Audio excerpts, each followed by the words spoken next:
안녕하십니까. 돌직구 쇼 시작합니다. 저는 김윤수입니다. 김진 앵커는 휴가 갔습니다. 오늘은 우리나라 서쪽 지역에 다시 낮더위가 찾아온다고 합니다.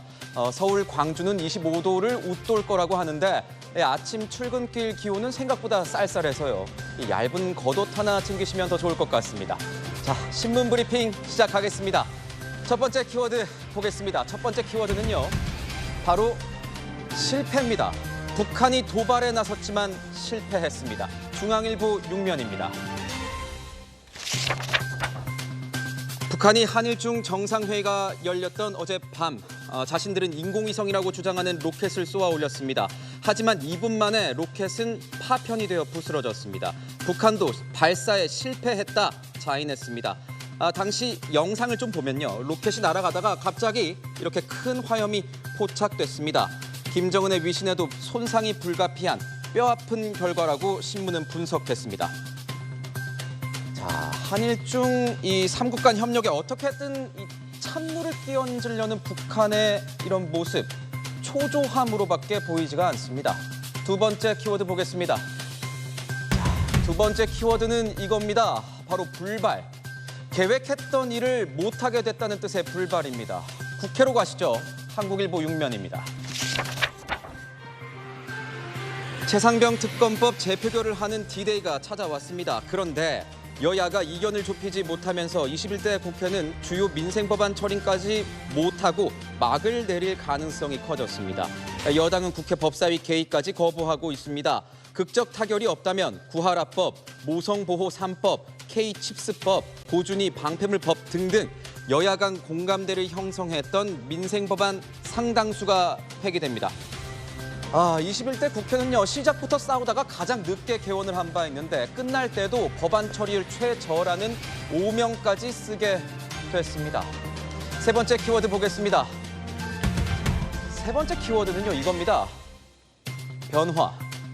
의사사회 분위기가 좀 변화되고 있다고 합니다. 동아일보 10면입니다. 내년도 대입 전형 시행 계획이 승인된 이후 의사사회에서도 이제 의대 증원은 어쩔 수 없는 것 아니냐 이런 분위기가 조금씩 나타나고 있다고 합니다. 강경파로 분류되던 의사단체도 휴진 계획을 철회한 데 이어서 대한의사협회도 총파업 카드 대신에 촛불 집회 개최 방침을 밝혔습니다. 병원을 떠난 일부 전공의들은 생활고를 호소하고 있다고 합니다. 자, 의료 공백 3개월입니다. 이 의정 갈등 조율 국면으로 좀 갈 수 있을지 주목됩니다. 마지막 키워드 보겠습니다. 마지막 키워드는 구멍입니다. 또 어디에 구멍이 뚫렸을까요? 조선일보 12면입니다. 최근 보험업계에서 이른바 무릎 주사가 실손보험 보험금 과다 청구의 새로운 유형으로 떠오르고 있다는 보도입니다. 무릎 주사비 청구 건수가 무려 50배 가까이 급증했다고 합니다. 백내장 수술, 도수치료 등에 이어서 새로운 비급여 적자 구멍들이 속속 떠오르는 모양새입니다. 최근 의료개혁 바람을 타고 이 실손보험 제도도 좀 손을 봐야 되는 것 아니냐 이런 목소리가 함께 떠오르고 있습니다. 지금까지 신문 브리핑이었습니다.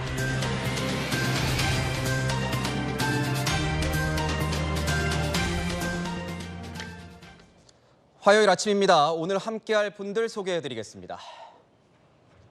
김광삼 변호사, 김재섭 국민의힘 서울 도봉갑 당선인 나오셨습니다. 그리고 전용기 더불어민주당 의원, 여선웅 전 청와대 행정관도 함께합니다. 어서 오십시오. 21대 국회 임기 종료 하루 앞두고 오늘 마지막 본회의가 예정되어 있습니다. 2시입니다. 최상병 특검법 재표결 결과가 과연 어떻게 나올지 관심이 굉장히 뜨겁습니다. 첫 번째 주제 공개하겠습니다. 특검법에 발목 낀 여당, 여권, 여야 바뀐 여의도 이렇게 주제를 잡아봤습니다. 오늘 국회 본회의에서 최상병 특검법 재표결을 앞두고 여의도의 전운이 감돌고 있습니다. 여당은 추가 이탈표를 막기 위한 표단속에 총력을 기울이고 있는데 이 야당에서는 이것을 표틀막이라면서 비판하고 있습니다. 목소리 준비했습니다. 국민의힘 내에서도 찬성 표결하겠다고 소신을 밝히는 의원들이 늘어나고 있습니다. 환영합니다. 국민의힘 지도부가 소속 의원들에 대해 표 단속에 나서고 있다는 얘기도 들립니다. 매우 부적절한 수사 방해이자 표틀막입니다. 국민이 아닌 권력을 지키기 위해 양심을 속이라고 하는 것은 부당한 일입니다. 잘못이 있었다면 바로잡아야지 또 다른 잘못으로 덮으려 해서는 안 됩니다.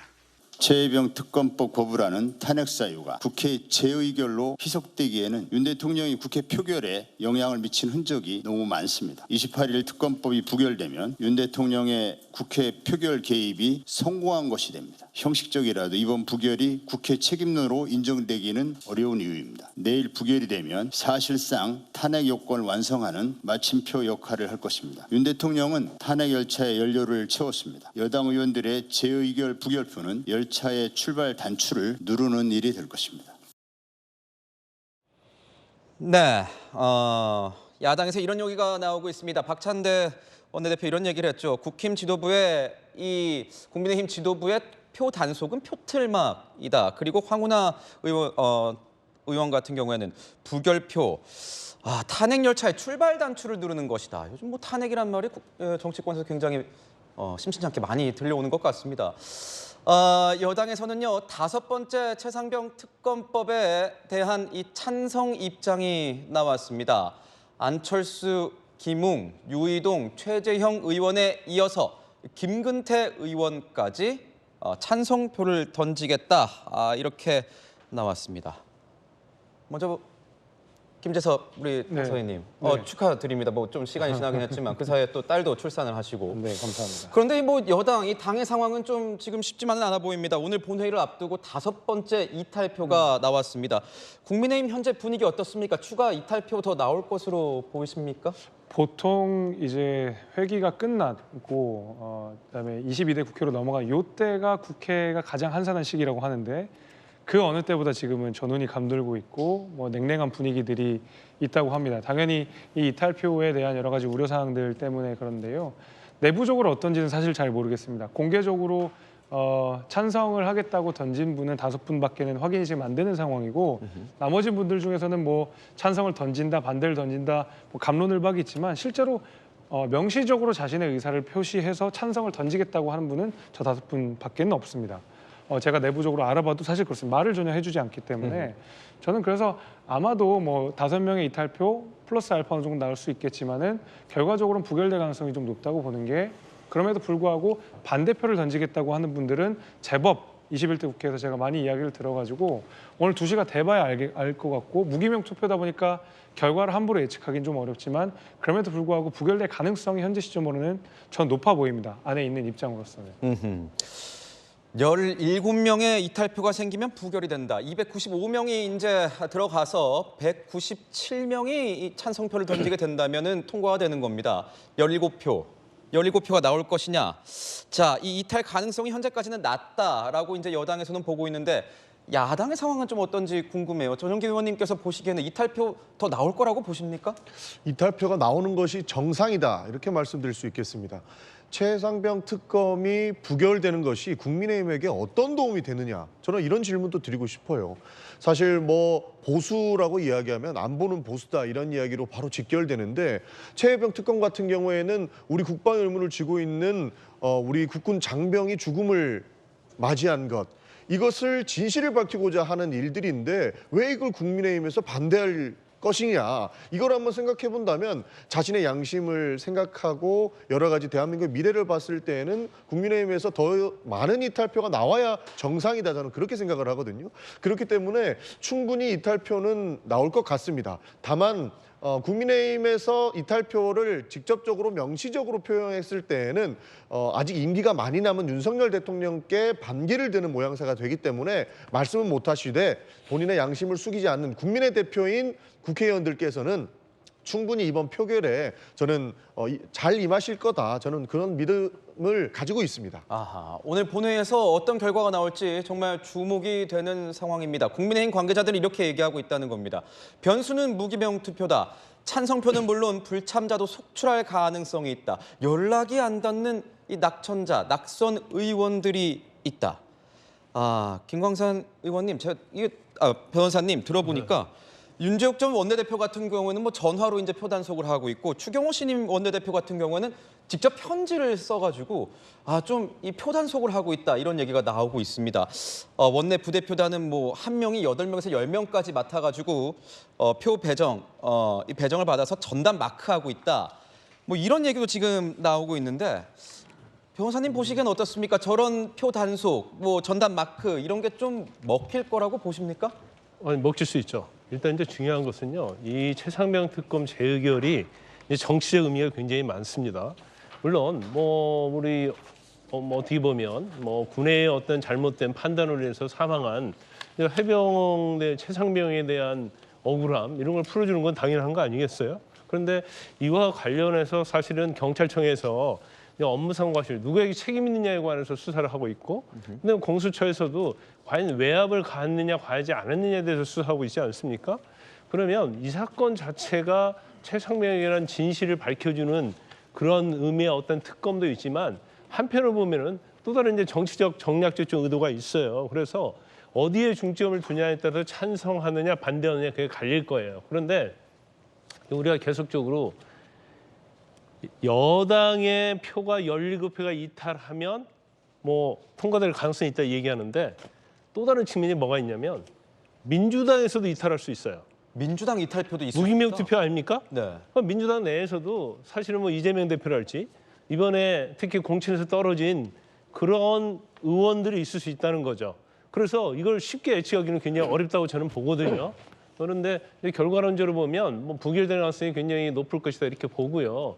지금 국민의힘 입장에서는 이게 굉장히 중요한 시금석이 될 것이다. 만약에 이게 재의결에서 통과돼 버리면 이건 윤석열 대통령의 레임덕의 어떤 시발점이 될 수 있어요. 그러니까 향후에 있어서는 지금 22대는 한 103명밖에 되지 않습니까?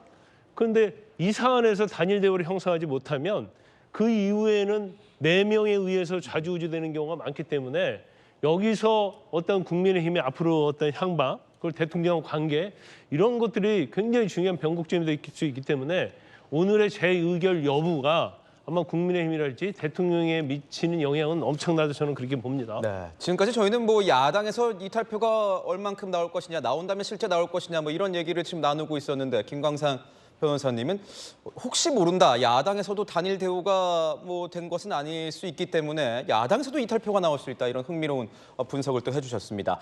현재까지 이 여당에서 공개 찬성을 선언한 의원은 아까 보여드린 대로 5명입니다. 근데 이런 가운데 김태흠 충남지사가요. 이 중 한 명인 안철수 의원에게 당신이 더 나쁘다. 이런 비판 글을 올려서 굉장히 화제가 됐습니다. 특검을 찬성하면 올바른 정치인이고 반대하면 바르지 않은 정치인이냐. 특검을 정치적으로 이용하는 야당보다 부화내동하는 당신이 더 나쁘다. 헛소리하려거든 당을 떠나서 하라. 이렇게 얘기를 했습니다. 여선웅 행정관님, 어떻게 보면 뭐 여권 내에서 좀 분란이 이 이탈표 뭐 이런 걸 두고 좀 분란이 있는 건 확실한 것 같습니다. 그런 것 같습니다. 특히나 지금 뭐 여당의 광역 단체장들이 홍준표 시장을 비롯해서 김태흠 뭐 충남지사가 이제 너무 이제 본인의 그 주 업무가 아니죠. 정치 현안에는 깊숙이 너무 관심을 많이 갖고 말씀을 많이 하시는 것 같다 이런 말씀을 좀 드리고 싶고, 특히 지금 뭐 안철수 의원이 더 나쁘다고 했는데 제가 보기에는 안철수 의원은 괜찮은 거예요. 그러니까 지금 여권이나 용산 입장에서 보면은 공개하지 않고 본투표장에서 무기명에 숨어서 반대표, 그러니까 찬성표죠. 찬성표를 던지는 게 오히려 더 부담이거든요. 그러니까 지금 계속 이야기 나오는 게 21대 국회는 뭐 17표라고 하지만 22대 국회에서는 8표만 만약에 이제 뭐 그 까딱하다가 넘어가면은 무조건 야당이 원하는 법안, 특검 법안들 다 통과될 수 있거든요. 그렇기 때문에 지금 국민의힘은 뭐 만약에 혹시라도 이번에 이제 뭐 부결된다고 하더라도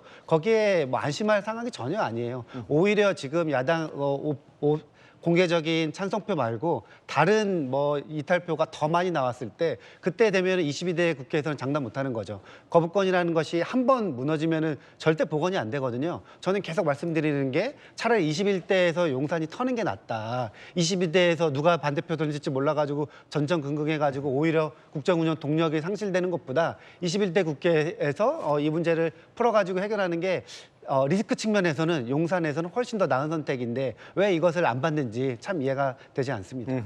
그렇군요. 김광삼 변호사님, 저 김태흠 지사의 당신이 더 나쁘다 이 글 어떻게 읽으셨습니까? 아니, 이제 보는 시각에 다를 수 있어요. 아까 말씀드린 것처럼 왜 이번에 최상병 의결이 중요하냐에 대해서 물론 어떤 명분이나 정의로운 차원에서는 뭐 통과되는 게 맞다는 시각을 가질 수 있죠. 좀 안철수 의원이 뭐 소신적으로 그렇게 생각할 수는 있어요. 그런데 이제 문제는 뭐냐면 과연 이게 특검이 아니면 해결할 수 있는 방법이 없다고 한다면 당연히 찬성 던지는 게 맞죠.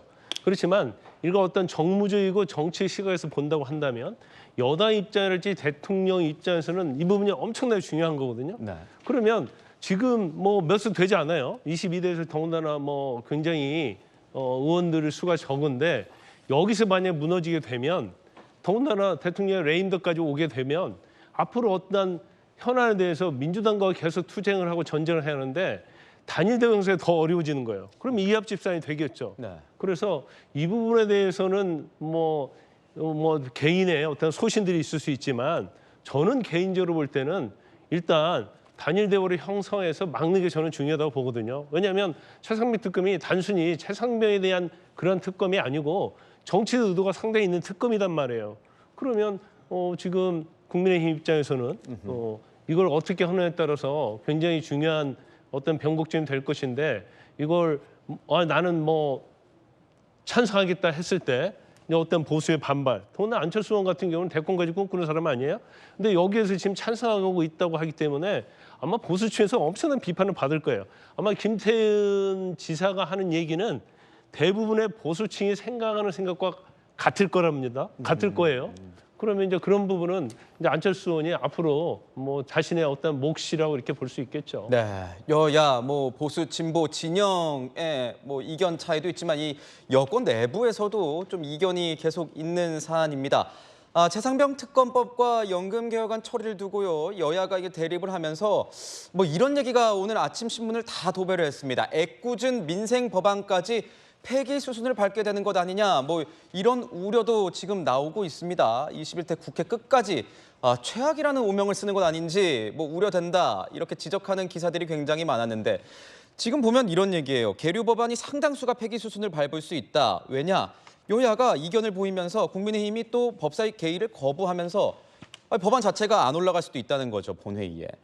현재 어떤 법안들이 좀 문제가 될 수 있냐면 구하라법, 그러니까 양육 의무를 다하지 못하는 친부모가 이 자녀의 유산 상속을 하지 못하도록 제한하는 이 법안, 또 모성보호 3법, 뭐 이거는 부모의 육아휴직을 최대 3년으로 연장하는 법안, K칩스법, 반도체 투자에 대해서 이 세액 공제율을 좀 높이는 이런 방안들. 사실은 여야가 21대 국회에서 어렵지만 상당수 이제 공감대를 이뤘던 법안인데, 김대섭 당선인님, 네. 이런 법안들, 민생 법안들까지도 좀 애꿎게 피해를 보는 것 아니냐, 뭐 이런 지적이 나오거든요. 조금 그 부분은 저도 좀 아쉽습니다. 물론 최상병 특검 관련돼서는 국민의힘이 사실상 당론으로 부결시키겠다고 해놓은 상황이기 때문에 이에 대해서는 저희가 부결을 했어도 부결을 하면 되는 일이지만 나머지 민생 법안 같은 경우에는 따로 별도로 해가지고 투표를 해서 통과를 시켰어도 되는 일 같거든요. 물론 의석수가 현저히 적은 상황 속에서 협상력을 제고하기 위해 다른 법안과 함께 최상병 특검과 관련된 다른 법안들을 이렇게 저희가 협상대에 올려놓을 수는 있겠습니다만 그럼에도 불구하고 가장 중요한 법안들이고 민생 현안들이라고 한다 그러면 이런 부분들은 좀 통과시키면 어땠을까라는 생각이 드는데 다만 이제 연금 개혁안 같은 경우에는 저는 사실 조금 온도차가 있습니다. 왜 그러냐면 이제 연금 개혁 같은 경우에는 모수 개혁은 합의가 되어 있는 상황이지만 더 중요한 것은 구조 개혁이거든요. 자칫 저는 이런 생각도 있습니다. 21대 국회 때 이 작은 개혁인 모수 개혁에만 덜컥 합의를 다 해놓고 22대 국회에서 구조 개혁이라는 더 큰 산을 만났을 때 동력이 떨어질 것도 저는 약간 고려를 하고 있습니다.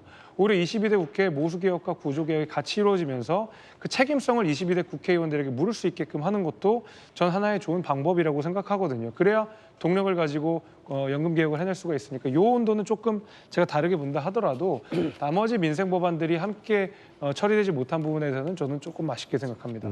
방금 김지섭 당선인도 얘기했지만 21대 국회 마지막 이슈로 떠오른 이 연금 개혁도 22대 국회로 넘어가게 됐습니다. 사실상 뭐 원점에서 재검토해야 되는 상황 아니겠느냐, 이런 목소리가 나옵니다. 여야가 특위까지 만들어서 19개월을 논의했는데 다 소용이 없는 일이 되는 것 아니냐, 뭐 이런 얘기가 나오고 있습니다. 여선웅 행정관님, 지금 보면은 13명의 이 특위위원 중에 7명이 낙천을 하게 되면서 새로 또 22대 국회에서 다시 특위 만들고 하면 시간이 얼마나 더 소요될지를 모른다. 그럼 이 정권 내에서 할 수 있는 건 맞겠느냐, 뭐 이런 지적도 나오고 있거든요. 여기에 대해서는 어떻게 보십니까? 맞습니다. 그러니까 민주당에서 주장하는 게 21대도 어렵게 특위 만들고 거기서 이제 합의안 도출해가지고 어쨌든 21대 연금 특위니까 21대 국회에서 해결하는 게 사실은 자연스럽고 순리인데 이것을 굳이 22대 국회로 넘겨야 되느냐. 또 22대 국회에서 또 특위 구성하고 또 여야 또 합의하고 도출하는데 최소 뭐 1년 반 정도 또 걸리는 거거든요. 그렇게 됐을 때 계속 이제 뭐 우려가 나오는 게 지방선거 있고 대통령 선거 있는데 과연 이렇게 국민들이 그렇게 이제 막 반대가 심할 이런 법안들을 과연 그때 선거 앞두고 국회가 정치권이 할 수 있느냐 이런 우려들이 충분히 있는 거고요. 저는 근데 이제 김재석 당선인 말 중에 그동안에 여당이 이야기한 것 중에 다 이해가 안 됐는데 뭐 하나 약간 일리적인 말은 좀 있는 것 같아요. 예를 들면은 모수개혁이나 구조개혁이 두 가지가 다 어려운데 첫 번째 거를 해버리면은 22대 국회에서 구조개혁도 동력이 상실될 수 있다. 사실은 저는 그 부분은 생각을 못했는데 그 부분은 이제 약간은 뭐 어떻게 보면 합리적인 지적인 것 같습니다. 네. 그런데 이제 그럼에도 불구하고 어쨌든 여야가 합의로 이루어낸 그리고 특히나 지금 연금특위 위원장이 국민의힘 의원이거든요. 그렇기 때문에 이번에서는 어쨌든 어렵지만 또 그리고 이게 불완전하지만 이번 국회에서 야당이 협조하는 만큼 이렇게 통과됐으면 좋겠다. 연금개혁안 그런 생각을 가지고 있습니다. 연금개혁과 관련해서는 뭐 여권에서는 이렇게 모수개혁하게 되면 진짜 구조개혁의 동력이 떨어지는 것 아니냐. 그리고 어떻게 한 정권에서 한 사안을 두고 개혁을 두 번이나 할 수 있겠느냐. 뭐 이런 지적들 뭐 나오고 있습니다. 그래서 더 못 받겠다. 야당이 안을 못 받겠다. 뭐 이런 얘기가 있는 거죠. 이재명 대표는요. 원포인트 본회의라도 열어서 연금 개혁을 처리하자 이렇게 국민의힘에게 호소를 하고 있습니다. 그 모습 준비했습니다. 최대 민생 현안이자 국민 관심사인 국민연금 1차 개혁을 이번만큼은 매듭지어야 합니다. 민주당은 보험료율 13%, 소득대체율 44%의 여당 안을 수용했습니다. 그러나 정부 여당은 구조개혁을 핑계로 연금개혁을 한사코 미루자고 고집합니다. 왜 미뤄야 합니까? 다시 미루면 무슨 위원회 구성하고 뭐하고 논의하고 이러느라고 한 1년 갈 거고 그러면 곧 지방선거고 그 다음이 대선인데 실제로 할 수 있겠습니까? 안 하자는 것 같습니다. 여야가 당장 협의에 돌입해야 됩니다. 어려울 게 없습니다. 다 준비되어 있습니다. 할 수 있는 것부터 해나가는 것이 맞습니다. 네. 이재명 대표는 저렇게 지금 얘기를 하고 있습니다. 전용기 의원께 네. 여쭤볼게요. 이제 다음 국회에서도 역할을 하실 텐데 네. 진짜 지금 여당에서는 아까 말씀드린 대로 괜히 모수개혁 받다가 정말 중요한 구조개혁 못하게 될까 봐 못 받겠다라고 하고 있는데 어떻습니까? 야당 멤버로서 진짜 구조개혁까지도 하실 의향 있으신 겁니까? 국민연금 개혁이 굉장히 힘든 일입니다. 정말로 모든 법안을 통틀어서라도 이거 하나라도 바꿀 수 있다면 바꿔야 될 만큼 연금 개혁은 중요하거든요. 저는 김재섭 당선인의 이야기는 이해는 하지만 저는 반대로 생각을 하는 게 모수 개혁이라도 21대에서 끝내놔야 그다음에 구조개혁을 22대에 이룰 수 있다라고 보는 것이거든요. 사실 모수개혁과 구조개혁을 한 번에 통째로 바꾸는 것이 아까 말씀드렸던 모든 법안과 바꿀 수 있는 그 정도의 큰 역할이기 때문에 하나라도 해놓지 않으면 22대에서는 뭐 대화하다가 1년, 정말 그 다음에는 지방선거, 대선 넘어가기 때문에 22대에서 누가 이 연금개혁을 확실하게 총대를 메고 할 수 있겠느냐에 대한 질문이라면 저는 지금이라도 원포인트 국회라도 열어서 이 부분은 좀 해결하고 가야 된다는 입장입니다. 그래서 저희가 국민의힘에서 가지고 온 모수 개혁안을 수용한 것이거든요. 이런 부분에서 대통령께서도 하자고 주장하신다면 국민의힘에서도 저는 안 받을 이유가 없다. 이번에 사실 끝나가는 국회에서 이 모수 개혁안만이라도 받아서 정말로 힘든 것에 한 발이라도 뛰자라는 것에는 저는 100% 동의한다라는 말씀 드리고 싶습니다. 이런 모습을 보고요. 여야가 바뀐 것 아니냐 이런 비판들이 나오고 있습니다. 오늘 아침 사설 저희가 몇 개 준비를 해봤습니다. 국민의힘에게 묻는 내용들이었습니다. 여당이 맞냐? 오늘 조간 사설에는 이런 내용들이 떴습니다. 여야가 뒤바뀐 듯한 풍경이다. 어느 쪽이 여당인지 혼란스러운 지경이다. 이렇게 사설로 쓴 매체가 있었고 또 다른 매체 정책 주도권을 잃고 허둥지둥 국민의힘이 여당이 맞느냐 뭐 이렇게 또 지적하는 목소리가 있었습니다. 김광삼 변호사님, 저런 어떤 사설을 통한 이런 지적에 대해서는 어떻게 받아들이고 계십니까? 아니, 저는 전적으로 동의를 해요. 특히 이제 중앙일보가 허둥지둥이라는 얘기를 하잖아요.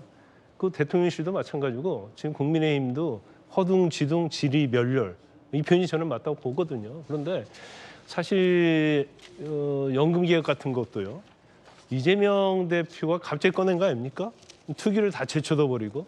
근데 이걸 이재명 대표가 어떤 선의적 의도가 있었다고 한다면, 개혁의 선의적 의도가 있었다고 하면 투기 통해서 모수개혁을 하고 가자라고 해서 합의를 하게 만들었어야 하는 거죠. 아하. 그런데 본인의 정치의 의도로서 이제 뭐 21대 국회 거의 끝나가는데 자기가 주도한 것처럼 팍 던져버린 거예요. 그러면 사실 정부랄지 국민의힘에서는 받기 어려운 입장이죠. 왜냐하면 구제개혁과 연관돼 있을 뿐이 아니라 연금개혁은요 엄청난 어려운 문제예요. 근데 마치 그냥 외형적으로 보면 어려운 문제를 마치 이재명 대표가 풀어버린 것처럼, 그러면 이재명 대표랄지 민주당이 엄청난 정치적인 정략적 이득을 얻을 수 있거든요. 그래서 이거에 대해서 반대는 좀 불가피한데 그럴지언정 지금 여러 가지 사안에 있어서 계속 윤석열 정부는 뭐라고 얘기하고 있어요. 야당이 민주당이 다수당이기 때문에 아무리 좋은 정책 해놔도 반대이기 때문에 입법을 할 수 없으니까 할 수 없다 이런 얘기하고 있지 않습니까? 아니 그러면 지금 뭐 연금 개혁에 있어서도 모수 개혁에 있어서 어느 정도 일정한 부분이 있었다고 한다면 대통령실이랑 국민의힘에서 치고 나가야죠. 이건 우리가 뭐 1% 정도 양보하겠다, 같이 가자 그래야 하는데 근데 거기서도 한 발 늦은 거고요. 지금 굉장히 민주당이 다수석을 가지고 공격을 하면 방어하기가 급급해요. 근데 우리가 어떤 얘기를 합니까? 최선의 방어는 공격이라고 하잖아요. 그러면 적어도 국민의 민심을 얻을 수 있는 그런 정책을 가지고는 민주당이 반대한다 하더라도 이를 가지고 밀어붙여야죠. 근데 아직 지금 그런 것들이 눈에 보이지 않잖아요. 근데 그러다 보니까 민심도 멀어지는 거예요. 그래서 뭐 다음에 이제 대표가 선출되면 어쩔지 모르겠지만 지금 여당이랄지 정부를 보면 아무도 어떤 뚜렷한 리더 아니면 정치 이슈의 파이팅이 전혀 보이지 않거든요. 그럼 이렇게 어떻게 집권당으로서 앞으로 국가를 리드할 수 있겠습니까? 저도 한 말씀만 더 드리면 이 연금개혁이라는 것이 결국에는 욕먹는 일입니다. 이게 어떠한 방식으로 설계되든 결국에는 돈을 더 내야 되는 사람들이 있을 것이고 수혜를 덜 받을 수 있는 사람들이 생기기 때문에 욕먹을 수 있는 일이기 때문에 굉장히 어려운 일인 겁니다. 그래서 윤석열 대통령께서도 욕먹더라도 연금개혁은 하겠다라고 선언하신 거거든요. 그래서 저희는 이렇게 지지부진하다가 하나도 못할 바에는 모수개혁이라도 빨리 꺼내서 하나라도 이뤄내고 그다음에 구조개혁으로 가는 것이 첫 발을 띄는 것이다라고 해서 욕먹을 각오를 하고 국민의힘의 안에 수용할 것이기 때문에 저는 국민의힘에서 오히려 환대를 하는 것이 맞다 이런 주장을 좀 하고 싶습니다. 네, 정략적인 뭐 그런 거 없다, 욕을 먹더라도 하겠다라는 이런 야당의 입장 말씀해 주셨고 또 이 여권에 대해서 준엄한 이 회초리를 휘두르신 우리 김광삼 변호사님의 의견까지도 듣고 가겠습니다. 오늘 2시에 본회의가 예정이 되어 있는데 어떤 결과가 나올지 좀 주목됩니다. 채널A와 계속 함께해 주시죠. 자, 다음 소식으로 한번 넘어가 볼까 합니다. 가수 김호중 씨가요. 이 음주뺑소니 사고 은폐 시도 의혹으로 대중의 질타를 받고 있는 가운데 김호중 씨에 대한 경찰 수사가 속도를 내고 있습니다. 두 번째 주제 공개하겠습니다. 증거 충분하다는 경찰, 한 발 늦은 비번 제공. 이번 사건과 관련해서 김호중 씨 소속사 관계자들은 증거 인멸까지 불사하면서 김호중 씨를 엄호에 나선 바가 있습니다. 결국 관계자들 구속됐고요. 소속사는 임원진의 퇴사를 알리는 입장문을 냈습니다. 사실상 회사가 문을 닫는 것 아니냐 이런 전망이 나오고 있습니다. 이번 사건 관련 임직원 전원 퇴사하고 대표이사직 변경을 결정했다. 향후 매니지먼트 사업의 지속 여부에 대해서 검토 중이다. 이런 입장을 소속사가 밝혔습니다. 현재 보면 거의 다 구속이 돼 있는 상태이기 때문에 대표와 본부장이 구속이 돼 있는 상태이기 때문에 소속 연예인들도 지금 불안한 상태일 겁니다. 한 20여 명 있는데 김광균 씨 아니면 허경환 씨 이렇게 소속이 되어 있다고 합니다. 김광삼 변호사님, 네. 만약에 이렇게 된다면 지금 소속돼 있는 변호사가 적지가 않아요. 20여 명이란 말입니다. 그럼 이런 분들 다 오히려 김호중 씨 이런 사건 때문에 피해를 입는 거 아니에요? 그렇죠. 일단 소속사를 옮겨야겠죠. 근데 아마 저 엔터테인먼트 소속사에 속해 있는 아티스트들, 우리 연예인들도 거기 남아있고 싶지 않을 거예요. 이런 이미지 때문일까요? 그렇죠. 이제 첫 번째는 이미지고 저 소속사가 거의 아마 김호중 씨의 중심적인 그런 소속사였을 겁니다. 근데 김호중 씨가 어떻게 보면 소속사에 많은 기여를 했고 뭐 돈도 벌어줬고 그랬을 거예요. 그런데 저런 소속사에 남아 있을 때 지금 뭐 아마 그 연예인들이 소속사가 폐업했다고 해서 피해를 보는 게 아니고 폐업사에 소속돼 있는 것 자체만으로도 엄청난 피해를 봤을 거예요. 그래서 아마 이제 소속사 입장에서는 뭐 아무런 법적인 뭐 그 안에 보면 계약이 있을 거 아니에요. 그래서 계약이 파기됐을 때 어떤 책임을 물을 것이다. 이게 돼 있을 텐데 대부분이 소속된 연예인들의 위약금을 물리는 그런 규정들이 좀 많고 그다음에 부담을 많이 지우거든요. 그래서 이제 조건 없이 이제 그렇게 하겠다고 하는데 아마 대한민국 역사에 있어서 어떤 소속사에서 대표, 본부장, 뭐 그다음에 그 소속사의 제일 중심적인 아티스트가 다 구속된 사례가 없었을 거예요. 전무후무하지 않을까요? 그렇죠. 네. 그러니까 일단 저 소속사는 공중분해됐다고 볼 수 있을 것이고 더 이상 뭐 유지할 수도 없고 또 소속사 자체에 계속 있으면 엄청난 위약금을 또 물어야 할 겁니다.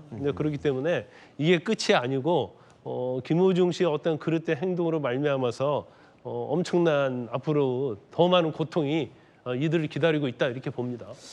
김호중 씨의 사건을 조직적으로 은폐 시도한 이 소속사에 대한 비판도 적지가 않습니다. 그런데 이러한 결정, 그러니까 폐업, 뭐 거의 폐업, 사실상 폐업 이런 결정에 대해서도 좀 무책임한 행보가 아니냐 이런 지적들도 나오는 게 사실입니다.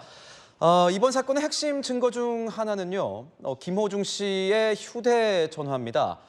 그런데 이 김호중 씨가 압수된 세 대의 이 아이폰 비밀번호 제공을 거부하고 있다고 알려져서 논란이 컸었는데 구속 이후에 돌연 입장을 바꿨다고 합니다.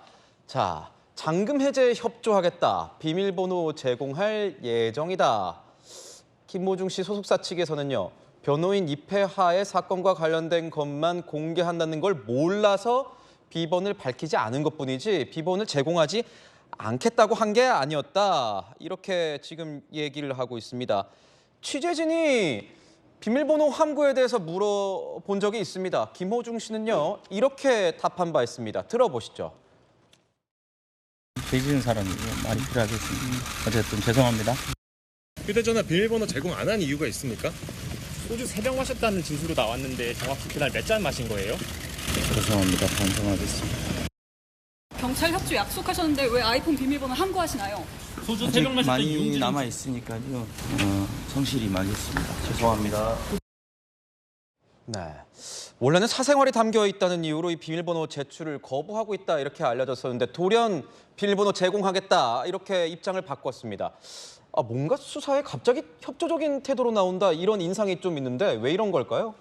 김호중 씨에 대한 여론이 심각하게 악화되고 있고 본인이 저질렀던 범죄에 대해서 그 어떤 사실관계들이 경찰 수사 내에서 적나라하게 드러나고 있는 상황이기 때문에 뭐 CCTV라든지 물적 증거들이 이미 뭐 많이 등장한 상황이기 때문에 김호중 씨가 아무리 핸드폰을 열지 않는다고 하더라도 뭐 사실상 저는 실형 선고가 나올 가능성이 매우 높은 상황 속에서 그나마도 본인이 협조한다는 어떤 인상을 주기 위해서 핸드폰을 연다라고 저는 생각이 되는데 만신지탄이라고 생각합니다.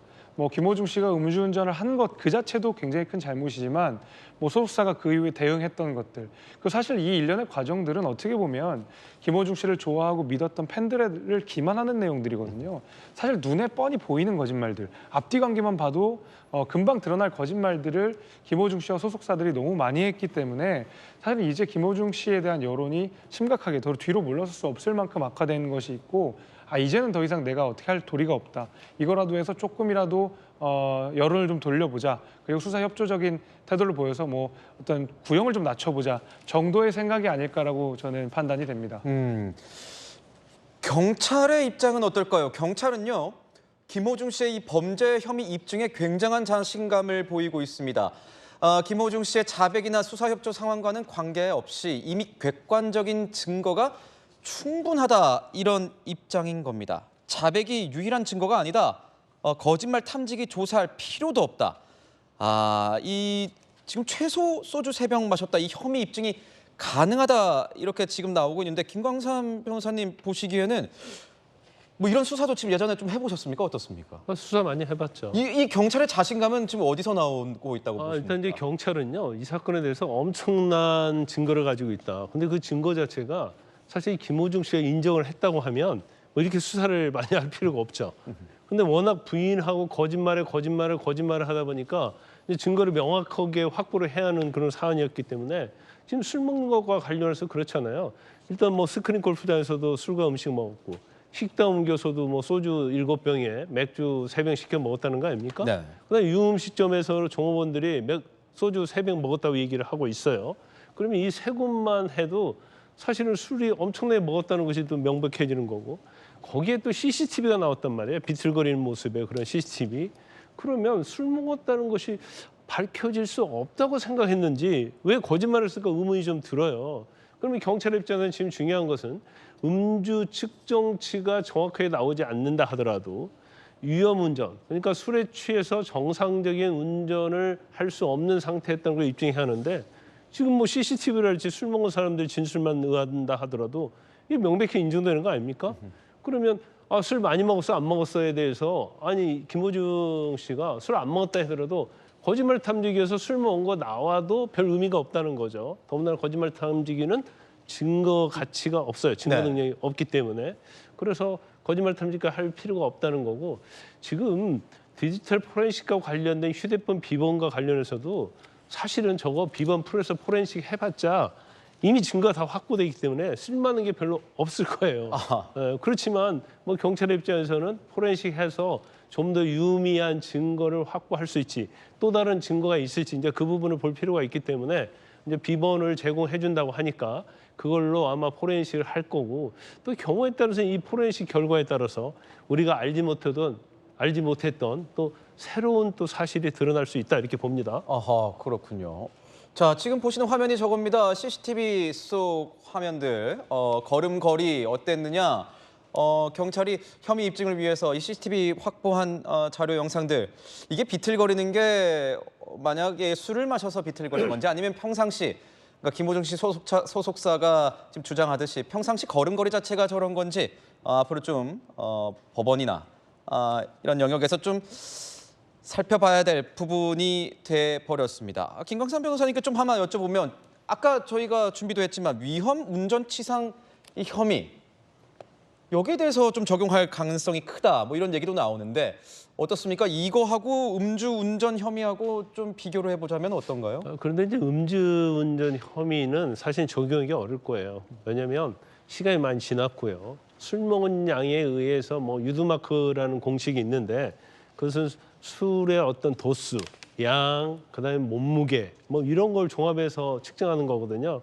근데 거의 증거로서 인정되지 못하죠. 네. 그러면 여기에서는 사실은 음주운전을 했다는 사실이 중요하고 그 음주 자체가 술에 만취돼서 정상적으로 운전할 수 있느냐 없느냐가 중요한 것이 지금은 음주를 했느냐 하지 않았느냐가 중요하지 않게 돼버렸단 말이에요.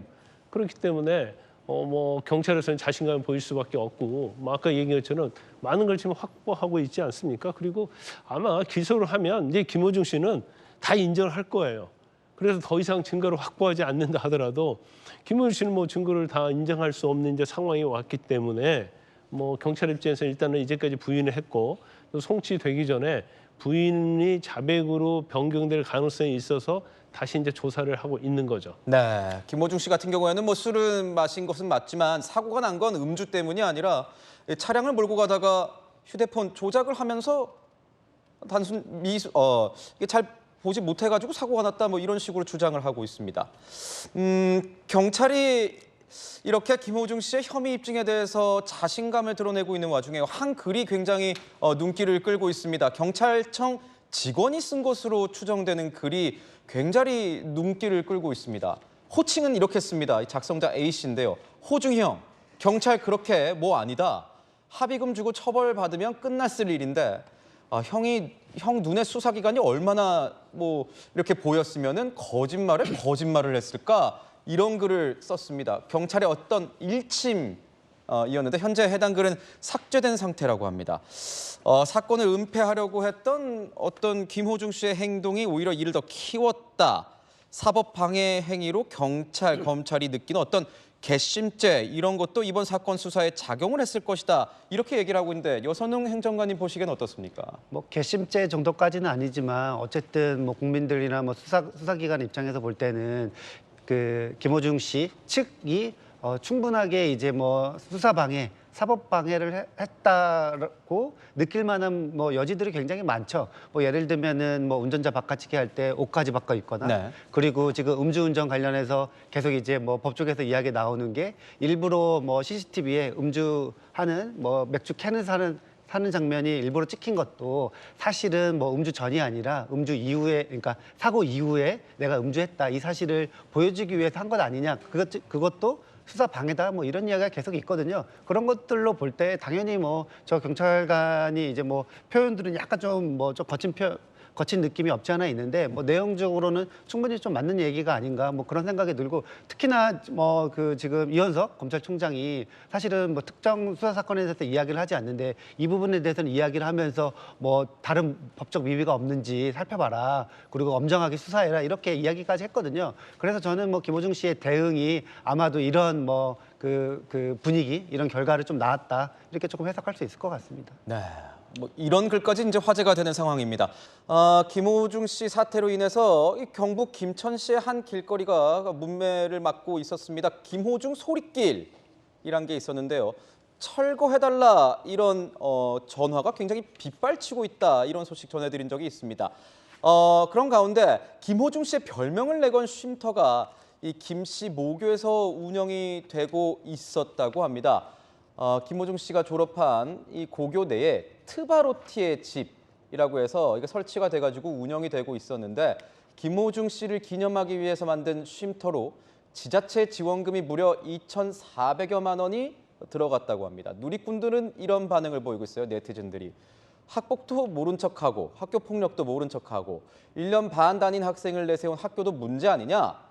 제자가 잘못되면은 꾸짖어야 하는데 학교 측은 어떤 입장이냐? 이렇게 얘기를 하고 있는 겁니다.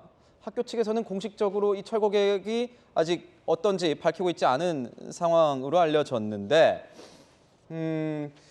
여기에 앞서서 이 김호중 씨의 모교 전 교장이라는 인물이 김호중 씨를 옹호하는 유튜브 영상을 올려서 논란을 빚기도 했습니다. 이 내용입니다. 가혹한 여론몰이로 사람을 죽이려 들다니 안타깝다. 전도 유명한 가수가 한순간의 잘못으로 온갖 비난의 대상이 돼서 욕이란 욕은 다 먹고 있다. 자, 일시를 보면요. 사고 났지만 아직 구속되기 전, 김호중 씨가 구속되기 전에 김호중 씨의 모교 전 교장이라는 인물이 이런 글을 올렸습니다. 전용기 의원님, 트바로티의 집은 뭐 김호중 소리길이 만들어지기 1년 전에 만들어졌다고는 하는데 학교 측에서는 철거 계획이 없다 뭐 이렇게 전해지는 것 같습니다. 어떻게 보십니까? 뭐 그러나 김호중 씨를 기억하기 위해서 만들어 놓은 장소임은 틀림없고 결국에는 거길 지나다니는 시민들이나 학생들이 봤을 때에는 인상이 찌푸려질 만한 사안이 되기는 했죠. 사실 그 교장이 이야기했던 것처럼 뭐 한순간의 실수라고 치부할 수도 있습니다. 그러나 한순간의 실수로 치부하기에는 이 수사를 혼란을 주기 위해서 김호중 씨가 했던 행동들이 굉장히 국민적인 지탄을 받고 있는 만큼 이 장소를 유지하는 것이 적절한가에 대해서는 다시 한번 생각해 보실 필요가 있다라는 말씀을 드리고 싶습니다. 이런 식으로 모든 것을 유지하고 모든 행위들을 한순간에 실수로 치부하기에는 너무나도 큰 사건으로 변질되었지 않을까 하는 질문을 드리고 저도 부적절하다는 말씀을 드리고 싶습니다. 그러니까 어떤 대응, 팬덤, 일부 팬덤들의 어떤 대응 이런 문제에 대해서 좀 더 언론들이 많이 지적을 하고 있는 것 같아요. 또 이 인물, 전 교장이라고 밝힌 인물, 뭔가 음모론 같은 얘기도 가혹한 여론몰이, 좀 여론이 너무 많이 이렇게 하는 것 아니냐, 언론이 뭐 이렇게 지적을 하는 모습들이 있는데 이런 모습들은 어떻게 좀 보고 계십니까? 원래 언론은 잘못한 것을 지적하는 것이 언론의 본령이기 때문에 그리고 김호중 씨가 저지른 잘못이라고 하는 게 단순히 어떤 뭐 윤리적으로 문제가 약간 있는 것 이런 수준이 아니지 않습니까? 굉장히 큰 형사 범죄를 저지른 상황이고 뭐 재판을 받아야 되겠지만 그리고 그 이후에 수습하는 과정에 있어서도 저는 자신을 사랑해줬던 팬들을 기만하는 그런 발언들을 계속 그런 행동들을 취해온 그런 상황인데 이것을 한순간의 실수로 치부하고 과연 그냥 이 전두유만 가수라는 이름으로 이것을 그냥 방치시켜도 되는가 이런 식으로 변명을 해도 되는가라는 저는 심각한 문제의식을 갖고 있습니다. 단순히 한 번의 실수가 아니죠. 그리고 이 정도의 실수라면 단 한 번의 실수라도 당연히 가수로서의 저는 생명은 끝나야 된다고 보고 있습니다. 왜냐하면 제가 계속 말씀드린 것처럼 그 이후 수습 과정에서 끊임없이 사실상 거짓말을 했다고 보이는 정황들이 너무 많이 보였거든요. 국민들의 사랑을 받고 팬들의 사랑을 받고 살아가야 되는 어떤 가수라는 직을 생각해 보면 이런 일련의 행동들은 도저히 용납할 수 없는 저는 그런 행동이다 이렇게 생각합니다. 김광삼 변호사님. 네. 이게 제가 잘못 생각하는 건지 이게 한순간에 그냥 잘못으로 하고 넘어갈 수 있는 그런 문제인가요? 어떻습니까? 저는 약간 강성 팬덤들이 하는 얘기를 하고 있어요. 근데 이제 객관적인 걸 들여다볼 필요가 있는 거죠. 지금 우리가 인민재판하는 게 아니잖아요. 술을 먹은 거 맞고 음주운전 거 맞잖아요. 거짓말한 거 맞고 범인 도피와 증거인멸을 시도한 거 맞잖아요. 그러면 그런 것들이 증거가 다 드러났고 이제 김호중 씨가 다 인정하는 거 아닙니까? 그러면 뭐 거리도 김호중 거리도 마찬가지고 김호중 집도 마찬가지죠. 그렇게 집을 짓고 쉼터를 만들었을 때는 김호중이 자랑스러운 거예요. 그래서 더군다나 학교 내에 있는 거 아닙니까? 학교. 네. 그러면 그걸 보면서 학생들이 뭔가 꿈을 키우고 그러니까 얼마나 졸업생이 자랑스러웠으면 저런 집까지 쉼터까지 만들어서 아마 졸업생도 아니고 1년 반 정도 다녔다고 그래요. 네. 그러면 나도 김호중처럼 될 수 있다. 그러면서 열심히 노력하고 생활할 수 있는 그런 어떤 꿈을 심어주기 위해서 만든 거잖아요. 근데 지금 상황 그것이 아니잖아요. 완전 추락했잖아요. 범죄자 됐고 구속이 됐잖아요. 그러면 이 쉼터를 계속 유지하는 게 맞을까요? 저는 뭐 그렇지 않다고 봐요. 그리고 아무리 김호중 씨를 좋아한다 하더라도 오히려 잘된 건 칭찬하고 잘못했으면 비판을 하고 호되게 질책을 해야죠. 더군다나 교장 선생님 뭐 출신한 거 아닙니까? 그래서 아마 저 교장 선생님이 뭔가 좀 잘못된 판단을 하고 있지 않는가 싶습니다. 이제 경찰의 구속 기한은 이제 6월 3일이라는 거죠. 네네. 다음 주 이제 월요일 정도인 것 같은데 그렇다면 그 사이에 이제 경찰은 어떤 부분에 대해서 좀 수사를 할 것 같으신지요? 이 사건 자체가 이제 김호중 씨가 전부 다 인정을 했다고 하면 그냥 검찰에 송치했을 거예요. 그런데 이제까지 거의 뭐 범행을 부인한 취지였고 또 중요한 것 중에 하나가 이제 범인 도피에 대해서는 이제 방조죄로 영장 청구됐잖아요. 그런데 이것이 범인 도피 방조가 아니고 교사가 될 가능성이 좀 크다는 거고 또 증거인멸과 관련해서도 메모리 카드를 삼켰다는 거 아닙니까? 정말 삼켰는지 아니면 본인이 정말 제거를 했는지 아마 이런 부분들에 있어서 중점을 둘 거예요. 그래서 음주운전과 관련된 부분은 이제 거의 증거가 확보되었다고 볼 수 있고 네. 이거 말고 증거인멸 교사랄지 범인 도피와 관련된 부분이 아마 집중적으로 수사할 가능성이 크다 이렇게 봅니다. 김광삼 변호사께 자꾸 여쭤보는데 저는 그 이제 협조적으로 나오는 이런 태도가 일부 언론에서는 이렇게 증거가 워낙 많이 이미 밝혀졌으니 이 정관 변호사나 변호인단들이 우리 형량을 좀 줄여보는 차원으로 한번 전략을 짜보자 해서 최대한 협조적인 모습을 보이자. 정말 이렇게 하면 형량이 많이 줄어들 가능성이 있습니까? 그렇죠. 너무나 명백한 음주운전이랄지 범인 도피랄지 증거인멸 교사를 부인을 하게 되면 사실 이제 법원에서도 재판할 때 일단 반성의 기미가 없잖아요. 그러면서 너무나 명백한 걸 부인하면 이건 굉장히 죄질이 안 좋은 거예요. 그래서 아마 첫 번째는요. 물론 어떠한 정상 참작 사유를 위한 범행에 대한 자백도 될 수 있지만 이미 경찰이 너무나 많은 증거를 가지고 있기 때문에 이제는 이제 발뺌을 해도 필요가 없다는 그런 판단. 그렇다고 한다면 다 인정하고 반성하는 모습을 보여야지 1심에서 집행유예를 받든지 이제 선처를 받을 수 있기 때문에 아마 이제 방향 전환을 이미 했다 이렇게 볼 수 있습니다. 네. 김호중 씨 사건에 대한 국민들 이 여론의 관심이 굉장히 아직 뜨겁습니다. 어떻게 흘러갈지 조금 더 지켜보도록 하겠습니다. 다음은요, 이 뜨거운 소식 두 가지를 엄선한 오늘의 핫투 시간으로 넘어가겠습니다. 첫 번째 소식은 이겁니다. 어제 들려온 소식인데 군대에서 우리 훈련병이 사망한 안타까운 사건 저희 다뤄보도록 하겠습니다. 지난 23일 육군 훈련병 한 명이 군기 훈련을 받다가 숨졌습니다. 해당 훈련병 민간 병원으로 좀 응급 후송해서 치료가 됐지만 상태가 악화되면서 이틀 만에 사망을 했습니다. 그런데 어떻게 사망을 하게 된 것이냐? 숨진 훈련병 완전 군장을 한 채 구보나 팔굽혀펴기 그리고 일명 얼차를 하다 쓰러졌다. 뭐 이런 얘기가 나오고 있습니다. 여선웅 행정관님. 네. 지금 이제 훈련병 뭐 한 10일 정도 이제 신병으로 간 이제 훈련병인데 이분이 이제 무슨 뭐 지금 언론 보도에 따르면은 뭐 좀 떠들어서 단체로 이제 군기 훈련을 받은 모양이에요. 밤에 좀 자고 있다가 6명이서 좀 떠들다가 네. 예전에 소위 그 얼차례라고 하는 그렇죠. 군기 훈련을 받게 됐다. 예, 그래서 이제 단체로 받다가 뭐 지금 제보 뭐 언론 보도에 따르면은 그 중에 이제 한 명이 이 이제 숨진 사망한 이제 훈련병이 약간 조금 뭐 이상 증세를 보였는데 그래서 그거를 이제 상관하게 보고했는데 그게 약간 이제 무시된 채 이제 뭐 군기 훈련이 계속 지속됐다. 그래서 이제 결국에는 사망 사고까지 이르게 됐는데요. 여기서 이제 한 가지 조금 뭐 안타까운 게 이제 이 훈련병에 관련해서 사실은 이제 얼차례나 뭐 이런 거 관련해 가지고 예전부터 이제 뭐 끊이지 않는 사고가 있어서 관련 규정이 만들어져 있거든요. 그래서 뭐 1병, 2병 그리고 상병과 병장까지 다 이제 규정이 다른데 이 훈련병한테는 아마 규정이 그러니까 이제 완전 군정을 하고 그러니까 뛰는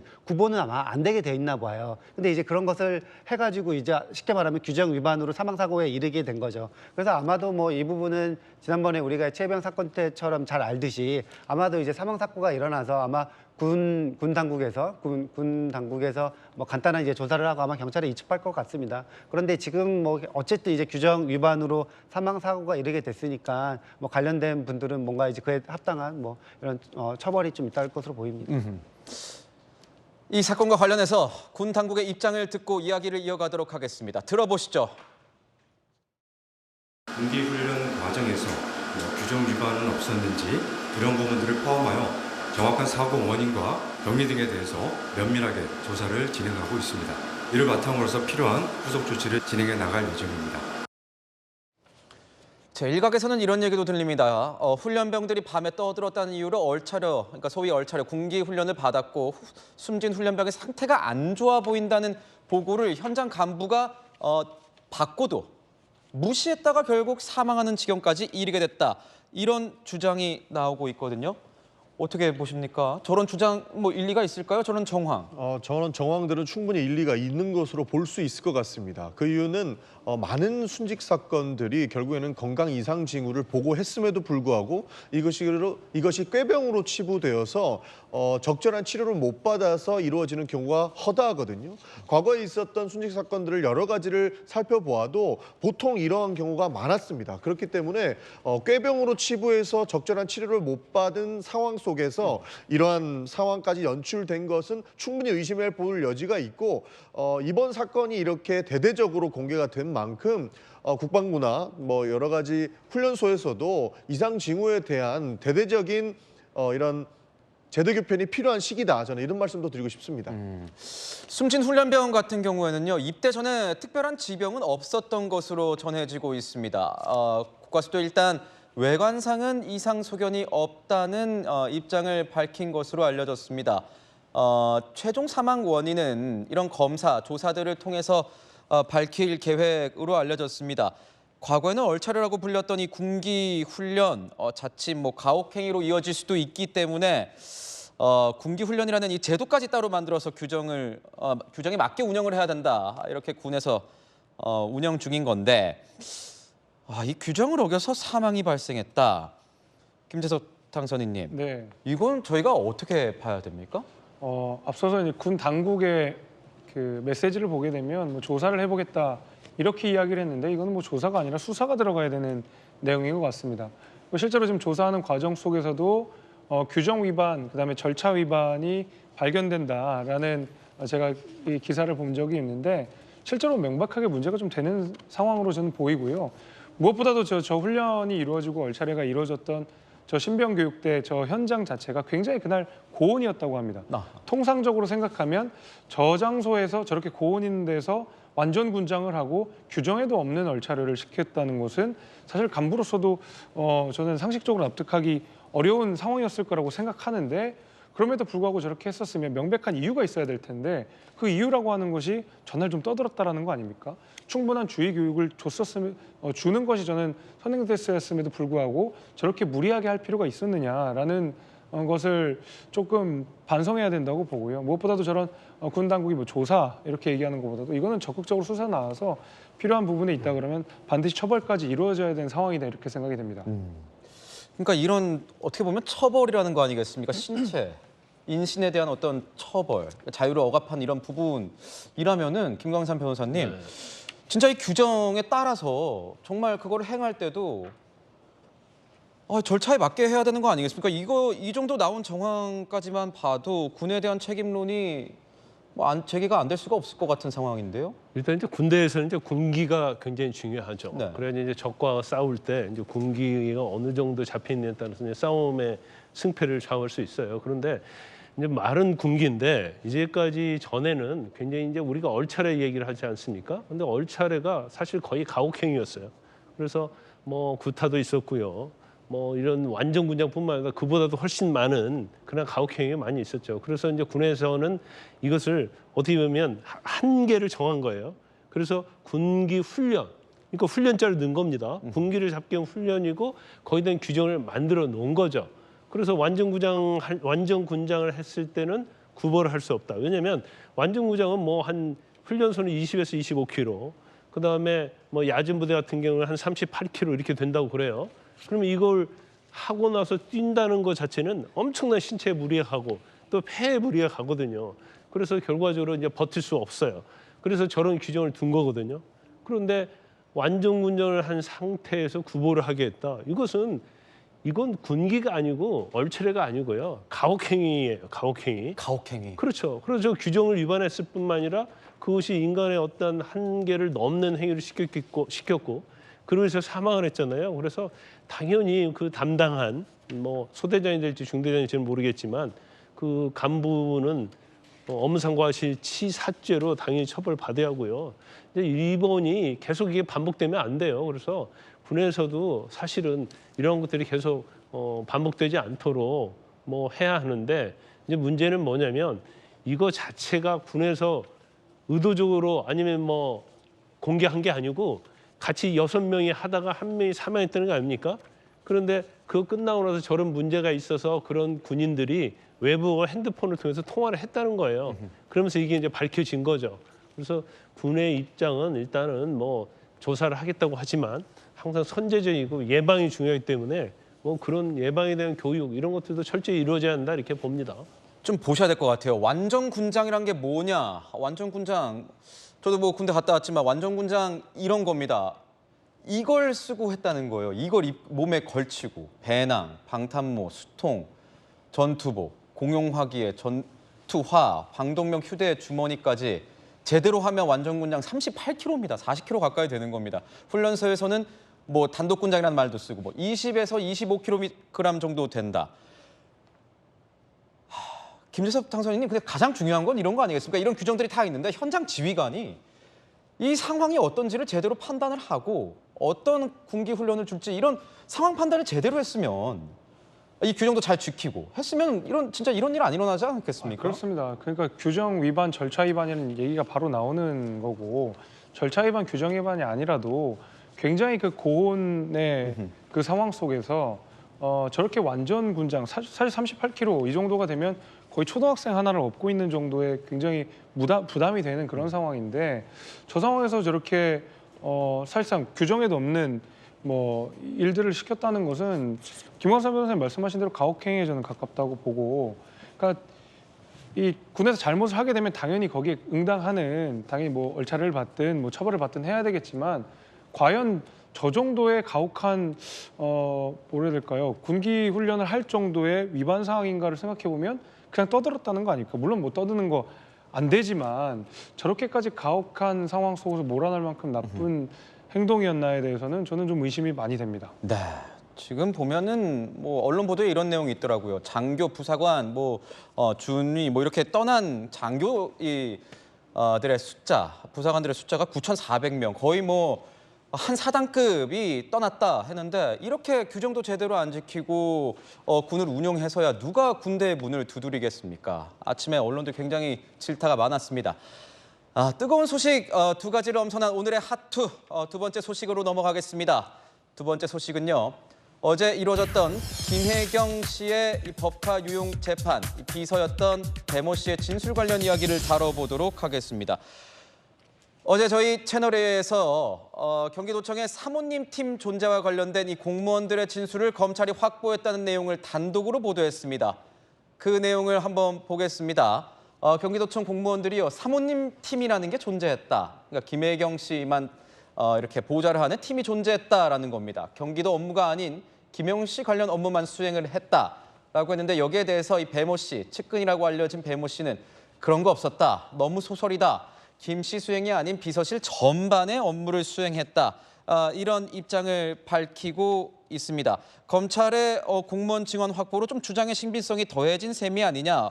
원래는 조명현 씨가 처음에 주장을 했던, 이 제보자 조명현 씨가 처음 주장했던 바가 있는데, 검찰이 추가적으로 도청 공무원들의 증언을 확보해서 주장의 신빙성이 좀 더해진 것 아니냐, 이런 얘기가 나오는데, 전용기 의원님께서 보시기에는 어떻습니까?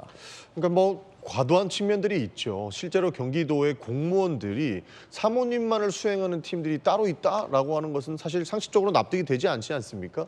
그리고 사모님만을 수행하기 위해서 뭐 순회동 자택에 왔다 갔다 했다고 하는데, 통상 업무가 아닌 이런 일들만 수행하는 것들은 사실 경기도 전 공무원들이 다 알 수 있을 정도로 아마 핫한 이슈가 됐을 겁니다. 그렇지 못하고 지금 뭐 일부의 주장만 난무하는 상황 속에서 우리가 단도직입적으로 사모님 팀이 있었고 사모님 수행만을 위한 일들을 했다라고 주장을 하는 것을 받아들이기에는 좀 어려운 측면이 있다라는 것입니다. 조금 전에 우리가 그 경찰의 수사 보지 않았습니까? 김호중 씨와 관련돼서 뭐 이제는 변명도 필요 없고 더 이상의 이야기도 필요 없다 할 정도의 증거 능력을 가지고 있느냐, 왜 이렇게 공방의 영역만 들어가서 여기에만 치중을 하느냐, 이런 부분도 한 번 더 살펴볼 부분이 아닐까, 저는 그렇게 생각합니다. 이 배 씨는 조명현 씨에게 김혜경 씨와 이재명 당시 지사에 대한 이 충성심을 언급하면서 태도를 지적한 바가 있습니다. 당시 목소리 좀 준비해봤습니다. 기본적으로 윗사람에 대한 충성심이 없다라고 내가 계속 얘기하잖아. 네. 우리가 출발하기도 전에 그냥 앞으로 가버리잖아. 네. 그 대기성이 없어 보여. 차가 여기 있고 윗사람이 여기 타는데 앞으로 이렇게 쌩 가는 게 맞아? 기본적으로 마음을 잘 생각을 해봐요. 내가 지금 이재명이랑 김혜경을 지금 모시는 마음이 돼 있는지. 네. 내가 모시는 마음이 있는지 생각을 해봐라. 뭐 이렇게 녹취 내용이 지금 들으신 내용입니다. 어제 이뤄진 재판에서 검찰은요, 이 사모님 팀을 뒷받침하는 증거로 배 씨가 조명현 씨에게 근무 태도를 지적하는 이 녹취록을 제시한 바가 있습니다. 김광산 변호사님, 네. 주변 도청 공무원들도 조명현 씨의 어떤 제보에 대해서 뒷받침할 만한 증언을 했다는 겁니다. 거기에 이 녹취록까지. 이 정도면 어떻게 봐야 되는 겁니까? 제가 볼 때는 명백한 사안이에요. 왜냐하면 지금 배모 씨가 어떤 사람이냐면, 이재명 대표가 변호사 할 때 사무실에서 사무를 보던 사람을 지금 성남시장 할 때 하고 경기도지사 되면서 데려갔거든요. 근데 경기도에서 이 사람이 하는 역할이 뭐였냐면, 형식적으로는 대외 협력이에요. 그러면 경기도에서 대외 협력으로 뭘 했는지, 문서가 남아있는지 뭐가 있는지 보면 알 거 아니에요? 그다음에 우리가 아까 녹취록 들어봤잖아요. 왜 녹취록에서 사모님에 대한 충성심을 강조를 합니까? 사모님은 수행도하고 아무런 관련이 없다고 한다면? 그다음 세 번째는 왜 경기도 공무원이 순회동에 과일 배달을 시키고 왜 이걸 계산하게 만들어요? 초밥 뭐 배달시키고 소고기 배달시키고. 그럼 이거 명백한 거 아니에요? 내가 볼 때는 명백한 걸 지금 부인하고 있다고 저는 보고 있어요. 그리고 더군다나 녹취록 보면 어떻게 김혜경 여사를 보좌를 하고 뭐 생활과 관련된 물품이랄지 산 것들이 다 나오지 않습니까? 그럼 네. 사모님 팀이 맞는 거죠. 그러면 이재명 대표가 경기도지사를 하면서 본인의 집과 생활을 위해서 의도적으로 공무원 5급 공무원 배 씨, 7급 공무원 조 씨, 이 둘을 배정한 거라고 볼 수밖에 없어요. 그래서 아마 이 부분도 김혜경 여사의 지금 재판은 공직선거법 위반과 관련된 거거든요. 밥 산 거에 대해서. 그런데 이게 업무상 배임이랄지 국고손실 이런 부분이 아마 김혜경 씨도 마찬가지고 이재명 대표에 대해서도 검찰은 수사할 수밖에 없다고 봅니다. 어제 재판에서는 배 씨의 이 법카로 결제하고 현금을 받았다. 김혜경 씨로부터 현금을 받았다. 이 진술에 대해서도 집중적으로 검찰이 추궁을 한 바가 있습니다. 심지어 소유하고 있는 아파트 등이 재산을 형성하는데 혹시 이런 게 상관이 있는 것 아니냐면서 압박까지 했습니다. 법카로 결제하고 김혜경 씨의 현금을 받지 않았습니까? 아파트, 상가, 주택 등 재산 형성 과정에 이게 상관 있는 거 아닙니까? 이러자 배모 씨는 돈 모은 것 아니다. 어디 썼는지 기억이 안 난다. 이렇게 지금 얘기를 하고 있습니다. 자, 언제부터 돈을 받았냐? 그 빈도와 금액은 어떠냐? 다시 한번 물어본 겁니다. 한 달에 한두 번, 두 달에 한 번 뭐 이렇게 음식을 갖다 줬다. 10만 원, 20만 원 정도를 봉투에 넣어줬다. 이렇게 진술을 했습니다. 김재섭 당선인님. 네. 검찰이 굉장히 세게 지금 집중적으로 추궁을 하고 있는 것 같아요. 그렇습니다. 배 씨의 소유의 부동산이 제법 있는 걸로 알려지지 않았습니까? 뭐 송파구에도 뭐가 있고 성북구에도 뭐가 있고 건물이 있고 뭐 아파트도 네, 있고 이런 건물도 얘기가 있고 있더라고요. 아파트도 있고. 그래서 검찰이 재산 형성에 기여를 해서 이제 사실상 그 재산으로 부동산을 산 것처럼 추궁을 하니까 그 아파트 있지 않느냐라고 물어보니까 거기 또 내라고 대답을 했다는 언론 보도를 봤는데 앞서서 이 경기도청에 사모님 전담팀이 있는 것이 상식적이지 않다라는 전용기 의원님 말씀에 뭐 한편으로 동의를 하면서도 이재명 대표의 경기도지사 생활들을 보게 되면 상식적이지 않은 일들이 너무 많다 보니까 사실은 오히려 저는 더 놀랍진 않았거든요. 의뢰 사모팀이 존재했구나라는 생각이 들고 검찰 진술도 있고요. 저 아까 배모 씨의 통화록만 봐도 사실은 사모님 팀이 있었다라고 어느 정도 저는 넉넉하게 추측이 가능하다고 생각하는데 이것을 그냥 소설로서만 지금 배 씨는 치부하고 있거든요. 제가 뭐가 갑자기 생각이 나냐면 이재명 대표가 과거에 그 대북 송금과 관련된 검찰 수사에 관해서 기자가 물어보니까 그걸 또 검찰이 소설이라는 식으로 응대를 했던 것이 기억이 납니다. 마치 이재명 대표와 관련된 여러 가지 의혹들에 대한 의혹 제기가 오게 되면 전부 소설로 치부하는 것이 이재명 대표의 측근들이 본인들의 혐의에 대해서 대응하는 어떤 프로토콜 같은 것들이 아닌가라는 생각이 드는데 소설이라고 하기에는 여기저기 나온 증거나 어떤 녹취록들이 사실상 사모님 때 있었다고 볼 여지가 좀 충분하다고 봅니다. 지난 24일이죠. 돌직구 쇼는 조명현 씨와의 전화 인터뷰를 통해서 이와 관련된 얘기를 좀 들어본 바가 있습니다. 듣고 이야기 이어가겠습니다. 최근 재판에서 비서 역할을 했던 배모 씨가 음식값을 김혜경 씨에게 나중에 현금으로 받았다. 김혜경 씨로부터 배모 씨가 현금을 받은 장면 혹시 보신 적 있으십니까? 말도 안 되는 얘기입니다. 현금을 받았다는 이야기조차 들어본 적이 없습니다. 본 적도 없었고요. 그렇게 현금으로 줄 거면 차라리 김혜경 씨 개인 카드를 받아서 운영했었으면 훨씬 편했을 거라고 생각합니다. 배 씨는 김혜경 씨가 나중에 현금으로 줬고 그 현금은 본인이 착복했다. 이런 식의 주장을 했던데 말도 안 되는 얘기라고 생각합니다. 배 씨가 김혜경 씨 지시에 의해서 움직였고 배 씨는 김혜경 씨 눈치를 많이 보고 이랬었습니다. 지시 없이 배 씨의 의견에 의해서 할 수 있는 구조가 아니었습니다. 일례로 순회동으로 음식을 가져갈 때 김혜경 씨와 제가 마주쳤을 때도 있었는데 김혜경 씨가 지정한 시간이 아니어서 배 씨가 전정긍긍했던 적도 있었습니다.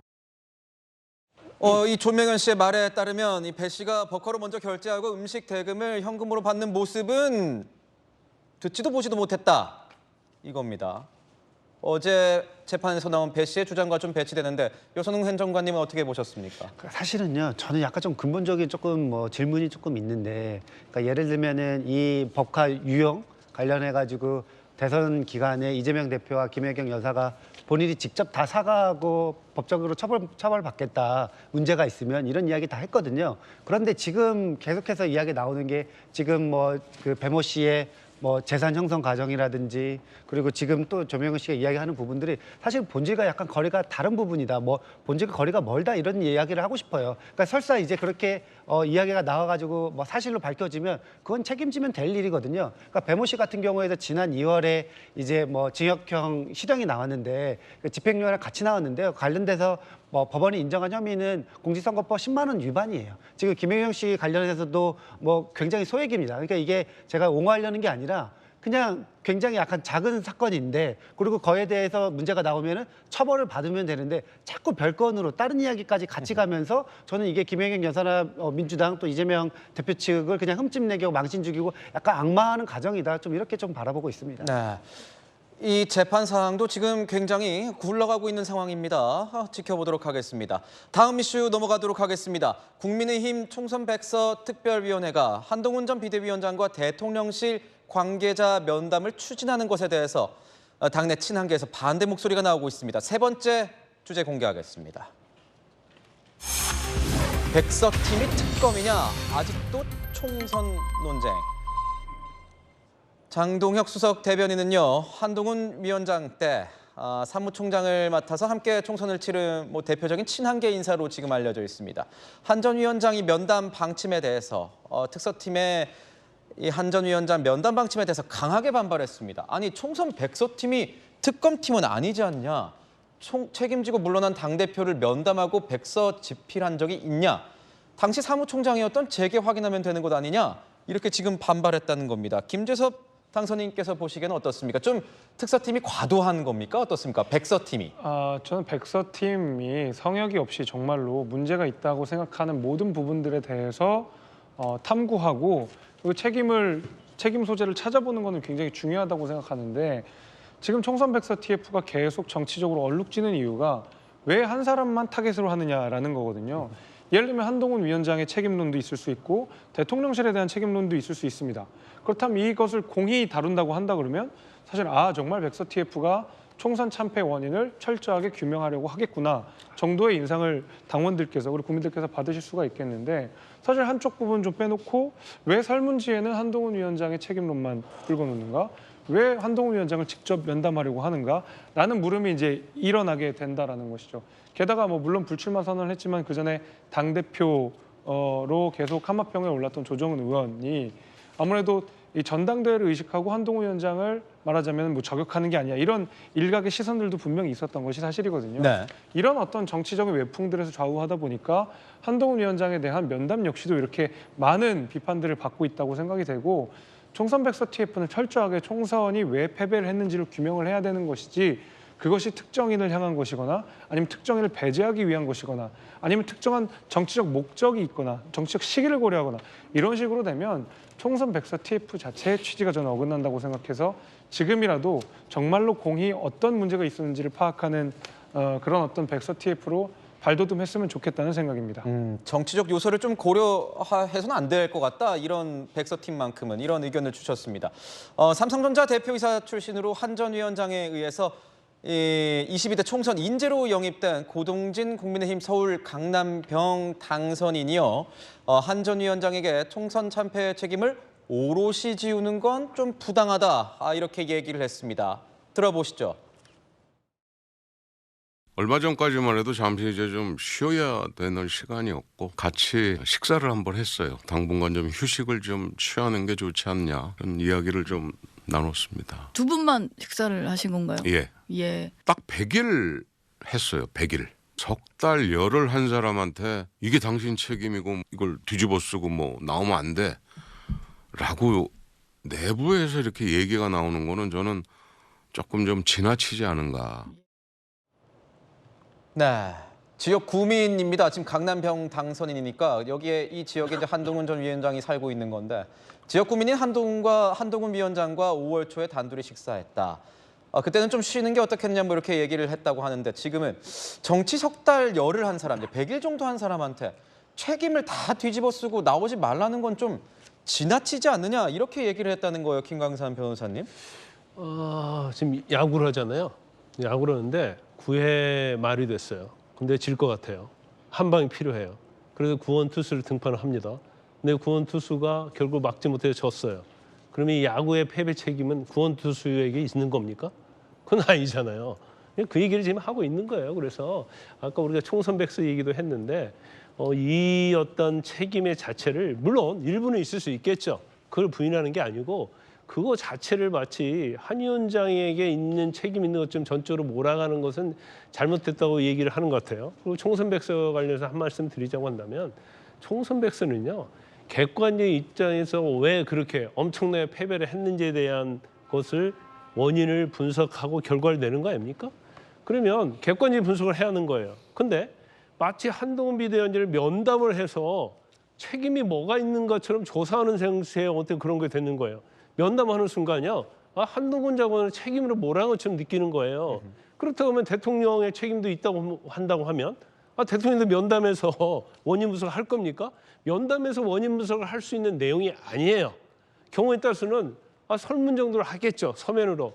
왜 2조 심판론을 그 당시에 제기를 했습니까? 이것이 효과가 있다고 생각하셨습니까? 뭐 그 정도의 어떤 설문을 할 수 있겠지만 직접 만나서 면담을 해서 책임을 추구하겠다는 취지가 되기 때문에 이게 지금 논란이 있는 거예요. 그래서 백서 과정에서 일단 그런 부분이 이제 논란이 되다 보니까 사실 이제 총선 백서 자체가 그냥 희지부지 돼버리고요. 이게 결과가 뭐 명확히 분석한다 하더라도 누가 그거에 대해서 신뢰를 하겠습니까? 그래서 약간 조정훈 의원이 그 과정에 있어서 의도는 아니겠지만 좀 자초한 측면이 있다 저는 그렇게 봅니다. 그런데 이런 친한계의 어떤 움직임이 한 전 위원장의 전대 등판을 조금 더 부추기는 모양새가 아니냐 뭐 이런 얘기도 나오고 있습니다. 최근 한동훈 전 위원장의 최근 행보를 보면 뭐 SNS부터 목격담 정치, 회동 정치, 메시지 정치를 했는데 이제 진짜 친한계들까지 뭔가 한 목소리를 내면서 등판론을 부추기고 있다 이런 얘기가 나오고 있어요. 부추기는 모양새죠. 그래도 당권을 한동훈 위원장이 잡아야 된다라는 여론들이 있는 것 같습니다. 결국에는 친한계들은 다음 권력이 한동훈이다라고 보고 있기 때문에 등판을 원하는 것 같은데요. 저는 이제 우리 김광석 변호사님 구원투수 말씀해 주셨는데 저는 구원투수와는 조금 거리가 있지 않나라고 생각을 합니다. 사실 제 기억으로는 한동훈 위원장이 100일 됐다고 하는데 그때 들어오시기 전에는 여당이 총선에서 굉장히 유리한 국면이었거든요. 유리한 국면에서 마무리 투수를 내보냈는데 한동훈 비대위원장이 2조 심판론을 꺼내서 오히려 참패 역사를 쓰게 됐다는 것이죠. 이 결과로만 봤을 때에는 국민들께 한동훈 위원장은 반성의 모습을 보여야 되는 것이지 다시 한번 새로운 미래 권력으로서 등장하는 것은 이 반성의 국면을 오히려 뒤집는 역할이 되기 때문에 저는 지금 등장하는 것은 오히려 불필요하지 않을까 하는 생각이 좀 있습니다. 그래서 뭐 친한계에서 이렇게 얘기를 하더라도 충분히 반성하는 모습을 국민들께 보여주는 것이 더 바람직하지 않을까 하는 생각입니다. 구원투수로 지금 좀 의견이 생겼습니다. 짧게 반박. 네. 일단요 한동훈 비대위원장이 왜 왔어요? 총선을 질 것 같으니까 온 거 아니에요? 근데 그 당시에 상황이 좋았는데 와서 마무리를 하라고 불렀다. 이건 맞지 않는 얘기예요. 질 것 같고 엄청나게 패배할 것 같으니까 불러들인 거 아닙니까?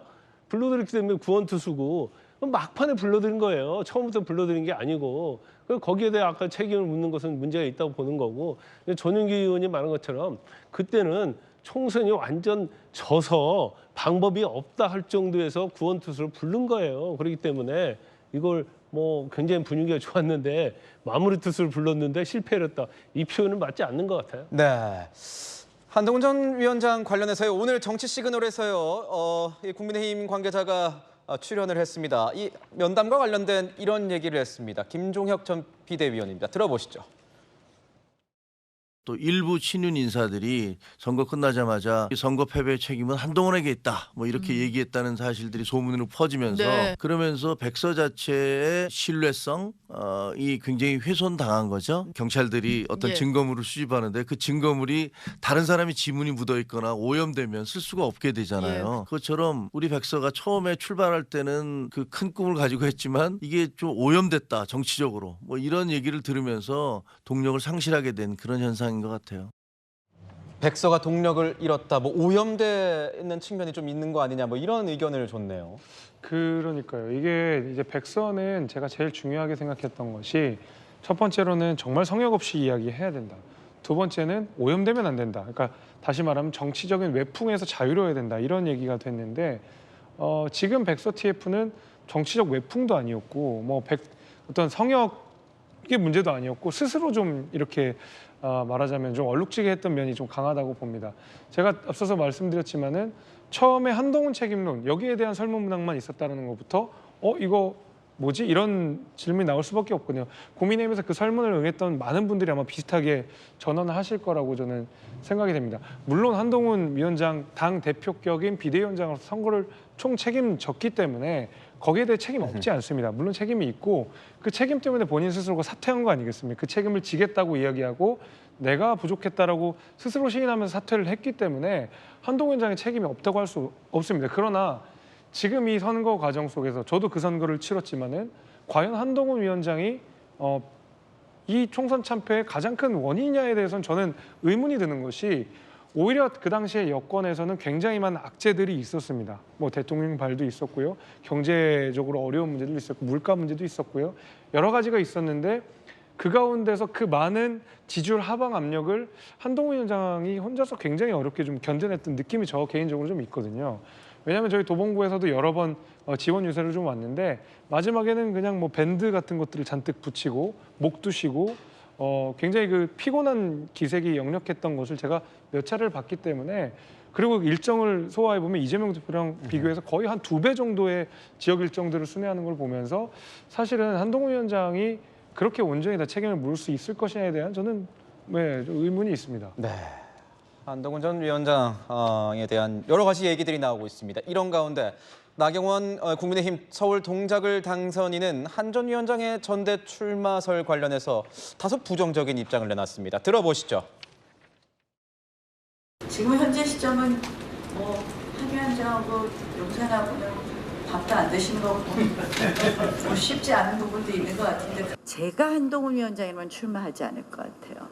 그러니까 본인에게 별로 이득되지 않는 당대표 자리 아닌가 이런 생각을 합니다. 얼마나 오랫동안 전 당대표였던 분들 대권 1등 많이 했었는데 결국 대권에 오르지 못했습니다. 그래서 본인에게 굉장히 아주 위험성이 높은 자리 아닌가 이런 생각을 해서 제가 그 입장이라면 출마하지 않지 않을까 이런 나경원 당선인은 본인에게 이득이 되지 않기 때문에 좀 출마하지 않아야 되는 건 아니냐 뭐 이렇게 얘기를 했습니다. 거기에 대해서 또 홍준표 대구시장 같은 경우에는요. 한동훈 전대 뭐 이런 분위기, 출마설 분위기에 관련해서 대세추종주의, 레밍주의다. 그러니까 레밍처럼 모두 한 사람만 따라가다가 큰일 나는 경우가 생길 수도 있다. 이렇게 지금 비판을 하고 있습니다. 김광삼 변호사님 보시기에는 어떻습니까? 일단 뭐 홍준표 시장의 이 얘기는 이제 뭐 제가 볼 때는 더 이상 뭐 일고의 가치가 없고 뭐 말할 필요도 없다고 저는 생각해서 이것은 제외하고요. 일고의 가치가 없다가 하기보다는 예. 나경원 당선자 얘기를 보면 물론 뭐 그 말이 전혀 틀린 말은 아니에요. 당대표를 어떻게 하느냐에 따라서 위험성이 있기 때문에 본인의 어떤 대권 가도에서 문제가 생길 수는 있죠. 근데 위험성 있고 문제가 생길 수 있다고 해서 안 하는 것보다는 저는 하는 게 낫다고 보고요. 한동훈 비대위원장이 사실은 굉장히 팬덤도 있고 민심도 있고 당심도 있지만 당내에 세력은 없어요. 그러면 다음에 대선을 가고 싶은 생각이 있다고 결정을 했다고 한다면 일단 당대표 해야죠. 그래서 경험으로서 중요하지만 단지 이게 실험적 경험을 얘기하는 게 아니고 당내에서 세력을 만들어야 하고 그다음에 의원들과 대화도 많이 하고 하면서 본인의 어떤 정치적인 그런 캐리어를 쌓는 것 자체는 굉장히 자산이 될 거라 이렇게 봅니다. 네, 한동훈 전 위원장이 어떤 결정을 할지 주목됩니다. 저희는 60초 뒤에 돌아오겠습니다. 화요일 돌직구쇼 준비한 소식은 여기까지입니다. 시청해주신 여러분 고맙습니다.